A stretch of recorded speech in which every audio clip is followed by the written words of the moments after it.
السلام عليكم ورحمة الله تعالى وبركاته.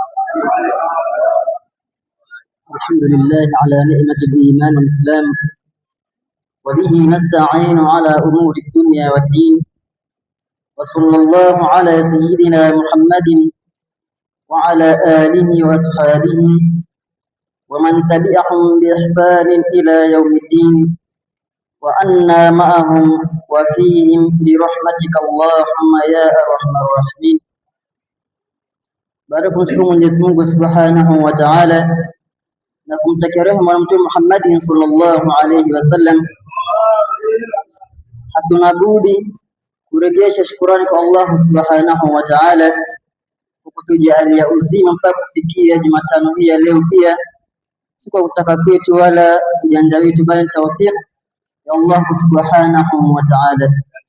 Tukiingia katika somo la tauhidi na kumfikisha Mwenyezi Mungu Subhanahu wa Ta'ala, nasema awwalu ma yajibu ala kulli muslimin, ya kwanza ambayo kwamba ni wajibu juu ya kila Muislamu, itiqadu maana shahadataini, kuitakidi maana ya shahada mbili. Shahada mbili ya kwanza ni kusema ashhadu an la ilaha illa Allah, na ya pili wa ashhadu anna Muhammadan rasulullah, wa tasmimu qalbihi, na kushikilia ule moyo wake kwa ile shahada. Ile shahada ukishatamka uwe nayo kwa yakini katika moyo wako, usiwe utatamka ile shahada lakini bado kwa moyo wako unayo wasiwasi, haijakaa kwa moyo wako, Uislamu wako haitakuwa umetengea, utakuwa ni mwenye kudanganya katika Uislamu wako. Ya pili asema wa maana ashhadu an la ilaha illa Allah, na maana kushuhudia kwamba pana mola pasaye kuabudiwa kwa haki ila Mwenyezi Mungu. A'lam, najua, a'taqidu, na itakidi, bi qalbi, kwa moyo wangu, wa ubayinu, na bainisha, li ghairi, kwa asiye kuamini, alla maabuda, hakuna kuabudiwa, bihaqi, kwa haki, fil wujudi, katika kupatikana, illa Allah, isipokuwa Mwenyezi Mungu. Yani hakuna ambaye kwamba kuabudiwa kwa haki ya kuabudiwa isipokuwa Mwenyezi Mungu Subhanahu wa Ta'ala, kama wengine wanaposema kwamba kuna Mungu Roho, kuna Mungu Mwana. Yote hayo ni mambo ambayo kwamba yasomana, ni akili zao ambazo kwamba ziko ni potofu, hawakuweza kutengea kwa Allah Subhanahu wa Ta'ala. Nasema tena wa annahu ghaniyun, naye ni mfasi Mwenyezi Mungu, amma siwahu, siokuwa yeye, yaftakiru, yategemea kila kitu, ilehi, wakiye, kullu ma adahu, siokuwa hiyo. Mutasifu, na misifika, bikulli kamalin, kwa kila ukamilifu. Mwenyezi Mungu Subhanahu wa Ta'ala ametakasika kwa kila ukamilifu, wala hana mapungufu kwa yeye. Kama vile mwanadamu, unaweza kuona mwanadamu ana upungufu, wengine ako kamili, wengine ana upungufu wa kiungo.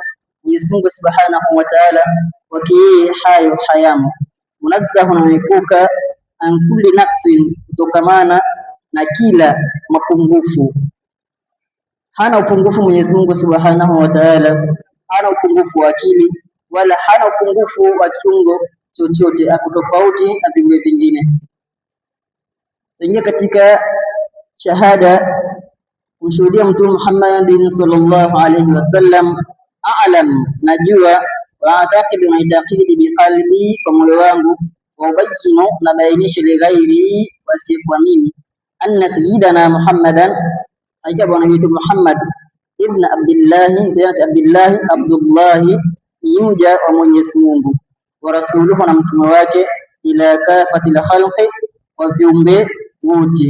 Mtume Muhammad sallallahu alaihi wasallam si wa mtume wa mmoja wala si mtume wa wawili, ni mtume wa viumbe wote ambao kwamba walimweza kumfuata Mtume Muhammad sallallahu alaihi wasallam, japo kunao ambao kwamba hawakuweza kumkubali, walimpiga vita hadi kawa Muhammad sallallahu alaihi wasallam ameweza kufikishia wengine.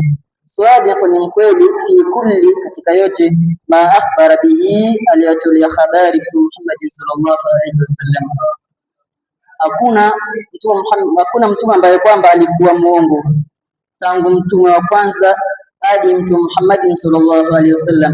Wote hao maneno yao yalikuwa ni maneno ya ukweli, ni maneno ambayo kwamba yanampa mtu hofu katika mioyo, na lao kama mitume wangekuwa ni waongo, basi ile habari ya Mwenyezi Mungu Subhanahu wa Ta'ala, zile aya zingekuwa pia ni za uongo. Wayajibu yapasa la kafati la khalq, watu wote tasdiquhu, kumsadikisha yeye mtume Muhammad sallallahu alaihi wasallam, wa mutaba'atuhu, na kumfuata yeye mtume.